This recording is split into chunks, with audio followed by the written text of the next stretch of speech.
Subscribe Manfna Journey of Self-Realization and press bell icon to get notification for new video.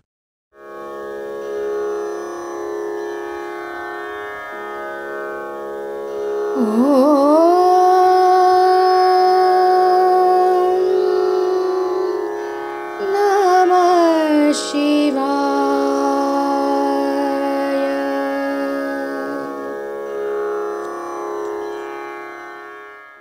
14 रोजी सत्संगात वियोग या विषयावर आपण बोलला व श्री मारुतीरायाला रामाचा वियोग होता. प्रत्येक श्वासाला ते रामरायाला येत होते, तरी त्यांना हा वियोग होता.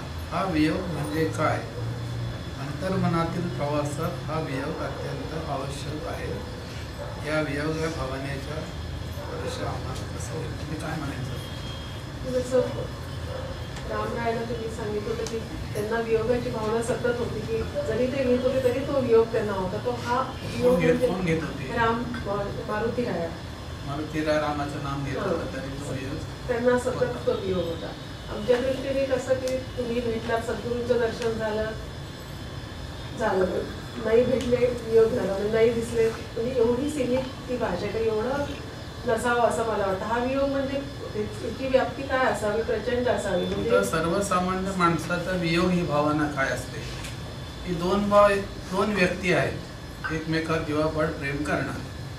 समजा ती व्यक्ती डोळ्यापुढे दिसली नाही की आपण म्हणतो त्याचा वियोग झाला. काही दिवस गावाला गेले, इकडे तिकडे गेले तरी वियोग झाला. सर्वसामान्य माणसाची वियोगाची व्याख्या ही वेगळी आहे आणि अध्यात्मामध्ये सद्गुरूच्या वियोगाची व्याख्या किंवा सद्गुरूला शिष्याच्या वियोगाची व्याख्या ही वेगळ्या अर्थाने आहे. समोर आपल्या दिसले, बसले, उठले तरी पण वियोगाची भावना असायला हवी. जोपर्यंत आपल्याला ते समजत नाही की आपण त्यांचे पूर्णार्थाने झाल्याची जाणीव जोपर्यंत होत नाही तोपर्यंत तो वियोगच आहे. वियोग म्हणजे फक्त दृष्टी आड झाले म्हणजे वियोग असाच अर्थ काढून चालत नाही. अंतर्मनात ती जाणीव दिवस रात्र असायला हवी. ज्या ज्या वेळेला आपण सद्गुरूंच्या पुढे जाऊ, आता पूर्वीचे साधू संत कसे की पांडुरंगाच्या पुढे बसले, पांडुरंगाला आळवताना सुद्धा ते म्हणत होते की हा वियोग किती दिवसाचा, अजून किती दिवस. पांडुरंगा पुढ्यात उभा आहे, पांडुरंगाच्या पुढ्यात 10 फुटावर तो भक्त बसलेला आहे, हातात एकतारे घेऊन पांडुरंगाला आळवतो आहे. आपला व्यवहारिक यांनी म्हटलं तर पांडुरंग समोरच आहे, मग वियोग कसला? तर जी त्याच्या मनाची जाणीव होती की पांडुरंग आपल्यात आत्मसात झाल्याची किंवा आपण पांडुरंगाचे झाल्याची जी जाणीव त्याच्या मनात होती ती पूर्णपणे पूर्ण होत नव्हती. पूर्ण झाल्याची जाणीव त्याची जिवंत होत नव्हती, म्हणून तो वियोग समजत होता.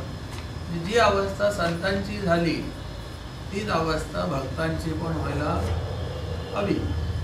व्यवहारात एखादं तुमचं काम असतं ठरले, अगदी स्वयंपाक करायचंच काम तुमचं, समजा रोजचं स्वयंपाक करायचं काम चालू आहे. किचन ओट्यापाशी तुम्ही स्वयंपाक करत आहात, 4 गोष्टी बनवलेल्या आहेत, 5वी गोष्ट बनवायची चालू आहे.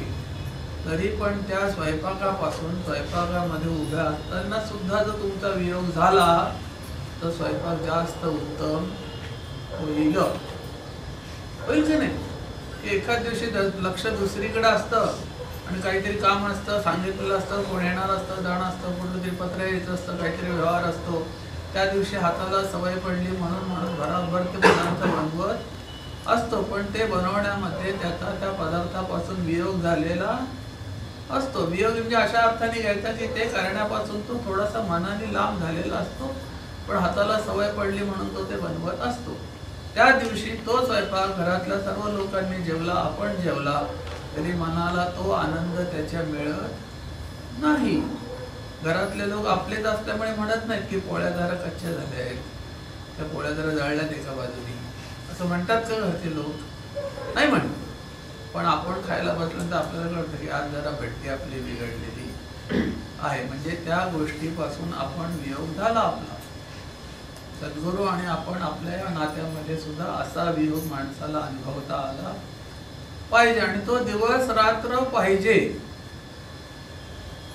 शेवटच्या क्षणापर्यंत या वियोगाची भावना आपल्या मनामध्ये सतत जागी पाहिजे, तर आपण काहीतरी प्राप्त करू शकणार आहोत, नाहीतर अजिबात प्राप्त करता येणार. जेवढं तुम्हाला मिळालं ते शेवटपर्यंत पुरणार नाही.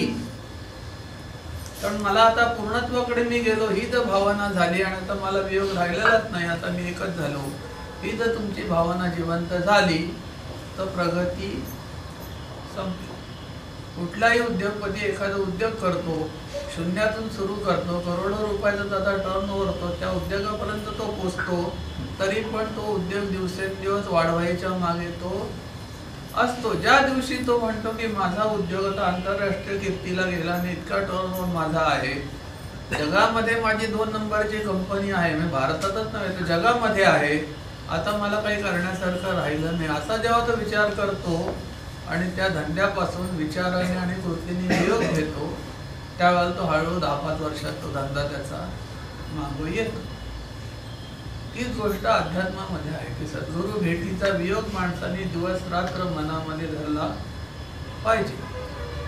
सद्गुरूला भक्ताच्या भेटीचा वियोग दिवस रात्र असतो. भक्तांना सद्गुरूचं नाव काढल्यानंतर आनंद का मिळतो, तर सद्गुरू एक क्षण सुद्धा भक्ताशी वियोग करत नाही. मग त्याचा भक्त एक असो नाहीतर करोड असो, साईबाबांचा एक भक्त असो किंवा साईबाबांचे जगात असंख्य भक्त असो, नाना तऱ्हेच्या देशामधून त्यांनी हाक मारलेली असो किंवा एकाच देशातून सगळ्यांनी मारलेली असो, सगळ्यांना एका वेळी आनंद द्यायचं काम ते करतात. कारण सगळ्यांशी त्यांनी वियोग घेतलेला क्षणभरही नसतो. आपण आपलं काम झाल्यानंतर वियोग घ्यायचं काम करतो. थोडक्यात आमच्या सद्गुरूंनी मला कसं सांगितलं की जन्मभर विद्यार्थी राहा. याचाच अर्थ तो की जन्मभर धरलेली गोष्ट तो कधीही सोडू नको आणि त्याच्या मागे चालत राहा, त्या विचाराच्या मागे चालत राहा आणि कृती करत राहा. त्यातून मला इतकं % प्राप्त झालं, माझे आता ग्रेड A आहे का B आहे का C आहे.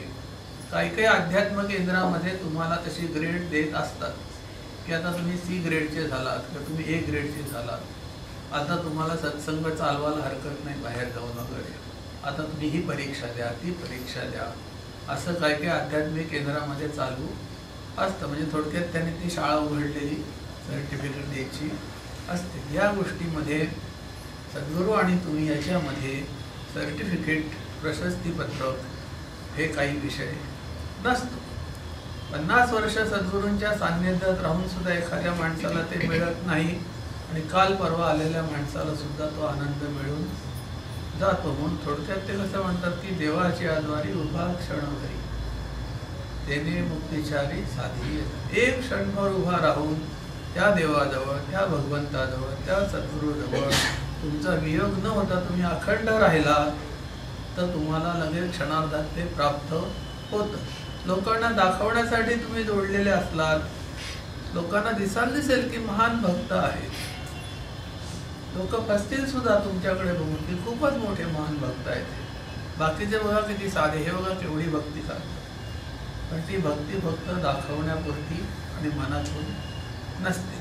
म्हणजे इथे फक्त सद्गुरूंशी जोडायचा जो भाग आहे, तर जशी तुमची कृती आहे तसे कृतीबरोबर मनाची पण तेवढीच आवश्यकता आहे आणि ते 24 तास ती आवश्यकता